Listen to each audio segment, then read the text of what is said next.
할렐루야. 하나님께서 여러분의 삶에 놀라운 은혜를 함께 하시기를 축복합니다. 자, 이 사마리아,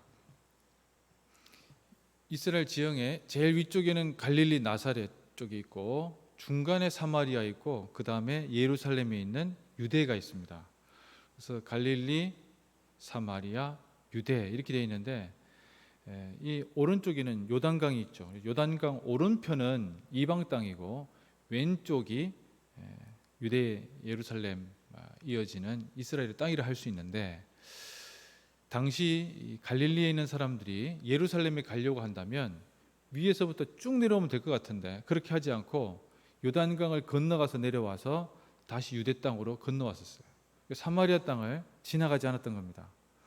그만큼 당시에 이 사마리아인들과 사이가 좋지 않았고, 또 실제로 그렇게 건너가지 않고 직진했을 경우에 생명의 위협이 있을 정도로 서로 이제 고양이와 개 같은 견원지간이었다고 할 수 있습니다. 여러분들 아시다시피 사마리아인이 탄생하게 된 배경은 아수르 제국이 혼혈 정책을 펼치면서 이 다른 쪽에 살고 있는 사람들을 이 이스라엘, 북이스라엘 땅에 강제 거주시키면서 피가 섞이게 되죠. 그리고 셀루커스라고 하는 중간기에 셀루커스 시대에 이 사마리아인들이 유대인들은 다들 이렇게 봉기도 일으키고 해서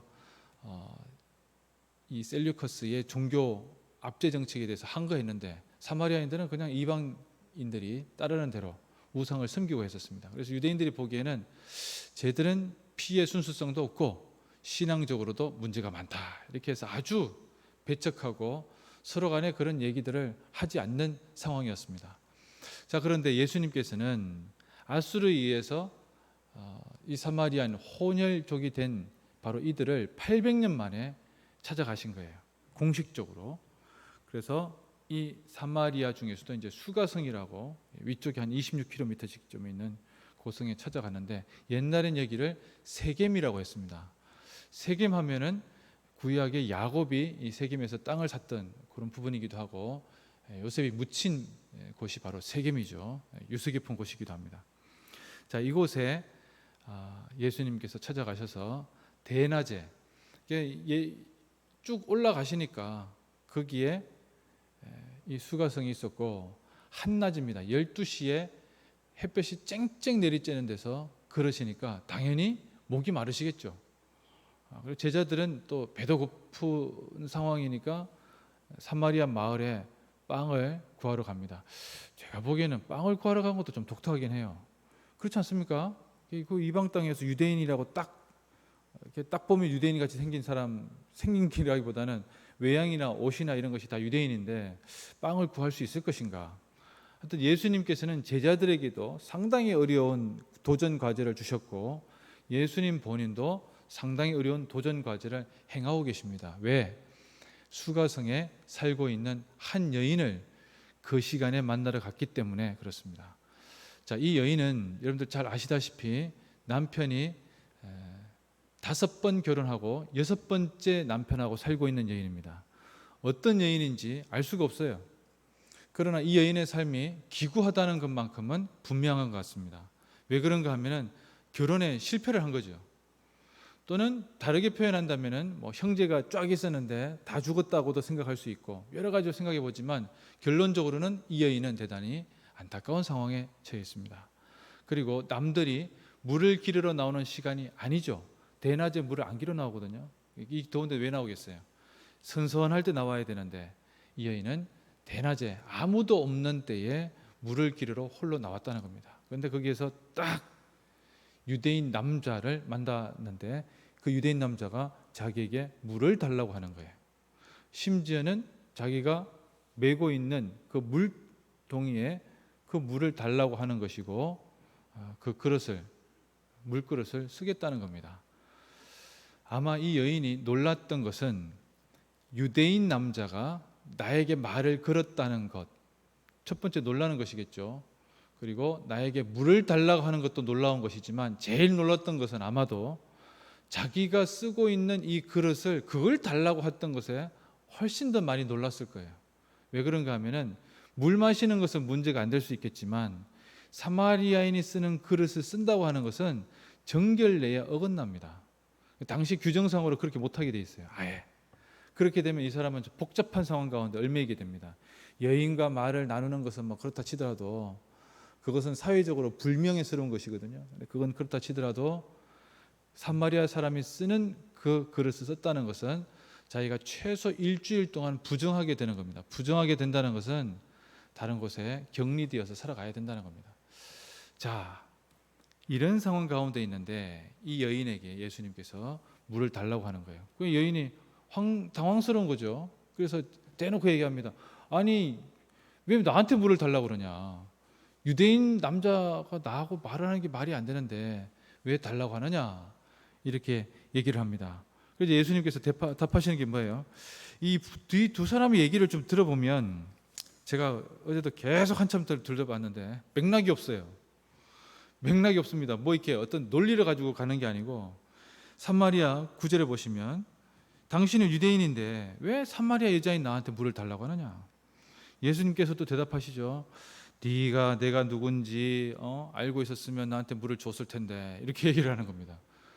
근데 여자가 아니 당신이 뭐 누군지 뭐 잘 모르겠는데 아니 이 우물을 봐라. 이 우물은 야곱이 우리에게 준 우물이다. 당신은 야곱처럼 대단한 사람이냐? 이렇게 얘기를 하는 거예요. 그래서 약간 따지듯이 지금 들어가는 겁니다. 여러분 이 여인이 예수님이 뭐 메시아인지 뭔지 예수님이라고 얘기해도 내가 예수다라고 얘기하지만 당시 예수라고 하는 이름은 대단히 흔했습니다.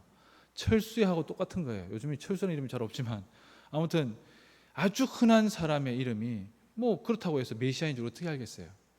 바로 그 이야기를 건네고 있는 그 남자 예수님이 얘기를 하는 거죠. 가서 네 남편을 데려와라. 이게 뜬금없는 얘기 아닙니까? 갑자기 물 마시다가 왜 남편 얘기가 나와요? 여자가 나는 남편이 없습니다. 그래서 예수님께서 가장 깊은 곳에 있는 여인에게 그 대낮에 나오는 이유 중에 하나인 때문에 실제적인 이유인 그 얘기를 하는 거죠. 너는 결혼을 6번 했는데 마지막 6번째 남편도 네 남편이 아니다. 그 남편에게 마음에 들지 않았다, 뭐 들었다라기보다는 결코 자기 남편이라고 얘기할 수 없을 정도의 공허한 삶이라는 겁니다. 결혼에 6번 실패한 사람, 6번 실패한 분 얘기를 들어보셨습니까? 한 번, 두 번, 3번까지는 들었지만 그 다음부터는 다 혼자 살거든요. 근데 6번이나 마음 가운데 실제로는 결혼 생활에 실패했다고 하는 것은 여인의 깊은 공허함을 예수님께서 건드리신 거죠. 근데 여인이 뭐라고 얘기하는가 하면 잘 맞추시는데요 라고 얘기합니다. 그게 어디에 나와 있는가 하면 19절에 얘기하는 거죠. 여자가 이르되 주여 내가 보니 선지자로소이다. 주님 내가 보니까 당신은 잘 맞추는 것 같습니다. 그 얘기입니다. 뭐 대단한 표현이 아니에요. 그런데 여인이 갑자기 화제를 확 돌리죠. 자기 속에 있는 걸 팍 찔렸는데 다른 얘기를 하는 겁니다. 어떤 얘기를 하는 겁니까? 예배에 대한 얘기를 하는 겁니다. 우리 조상들은 이곳에서 계속 예배 드려왔다. 그런데 당신들은 예루살렘에서 꼭 예배 드려야 된다고 얘기한다. 이게 맞는 얘기냐? 예수님께서 뭐라고 답하십니까? 장소가 중요하지 않다. 뭐가 중요합니까? 영과 진리로 드리는 진정성 있는 그리고 하나님께 진정으로 예배 드리고 싶어하는 그 마음이 중요하다. 이렇게 얘기를 하신 거예요. 그러자 이 여인이 그때서야 비로소 마을에 들어가서 사람들에게 내가 메시아를 보았다라고 이야기합니다. 저는 상당히 이 본문이 어렵습니다. 저는 맥락 없이 가는 대화를 힘들어하거든요. 근데 맥락이 없어요. 갑자기 팡팡팡 뛰는 겁니다. 왜 그런가 하면 이 여인이 그 삶에 맥락이 없기 때문에 그래요. 생각해보면 우리 인생도 삶에 맥락이 없습니다. 여러분 우리가 삶의 결대로 쫙 뭔가 그죠? 내 인생에 뭔가 방향이 있어가지고 쫙 살아가는 것 같은데 잘 보면 그때그때마다 떠오르는 대로 그때그때마다 마음속에 그냥 내키는 대로 할 때가 얼마나 많습니까? 그래서 도대체 왜 그렇게 하는지 맥락도 없고 뜬금도 없는 경우도 대단히 많아요. 그런데 여러분 주님께서는 우리의 그 맥락도 없고 뜬금도 없는 그 이야기에 그 바탕에 가장 밑바탕에 있는 그 마음의 안타까움을 아시는 유일한 분입니다. 어린 아이가 뭐 유명한 얘기가 있잖아요. 뉴욕시에 한 남자가 어린아이 둘을 데리고 지하철을 탔어요.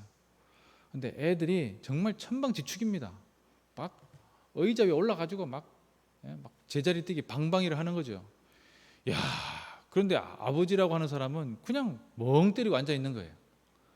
주인 사람이 보다 못해서 아이 당신 저 애들 좀 단속을 하면 어떻겠습니까? 아주 점잖하게 얘기하는 거죠.